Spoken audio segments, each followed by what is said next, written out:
అత్తయ్య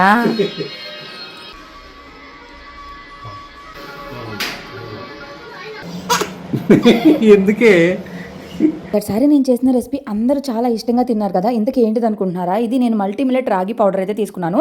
దీనిలో మనకి రాగులు, జవరు, మిల్లెట్స్, రకరకాల whole green grams, black gram, horse gram, nuts, బాదాము, బార్లే, పిస్తాలు, సాగో, కార్డమన్, ఫ్లాక్ సీడ్స్ అలాగా చాలా రకాల స్ప్రౌటెడ్ రాగితో పాటు అన్ని రకాలు ఉండడం వల్ల 50 ఏళ్ళు పైబడిన వాళ్ళు, చిన్నపిల్లలు అంటే 1 ఇయర్ ప్లస్ ఉన్న వాళ్ళు అందరూ కూడా తినొచ్చు. అండ్ హెల్త్కి కూడా చాలా మంచిది.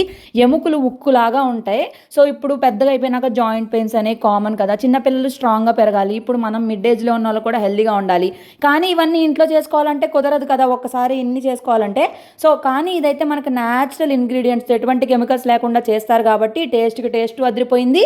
అండ్ హెల్త్కి కూడా. ఇంకా మా అత్తయ్య వాళ్ళకి ఈ మధ్య కాళ్ళు పెయిన్స్, చేతులు పెయిన్స్ అంటున్నారు కదా అని ఇవైతే ఆర్డర్ చేసా. హవి కూడా చాలా ఇష్టంగా తాగాడు. మామూలు రాగి జావ అయితే అస్సలు తాగట్లేదు, కానీ ఇది మాత్రం చాలా చాలా చాలా ఇష్టంగా తాగాడు. వెంటనే లింక్ అని కామెంట్ చేయండి, లేదంటే వాళ్ళ వెబ్సైట్ నుంచి కానీ వాట్సాప్ నుంచి కానీ ఆర్డర్ చేసుకోవచ్చు. ద పింక్ గల్ అనే పేజ్ తీసుకున్నాను. ఈ హడావిడి లైఫ్లో హెల్తీగా తినాలి అంటే ఇదే బెటర్ ఆప్షన్. ఖచ్చితంగా ట్రై చేయండి.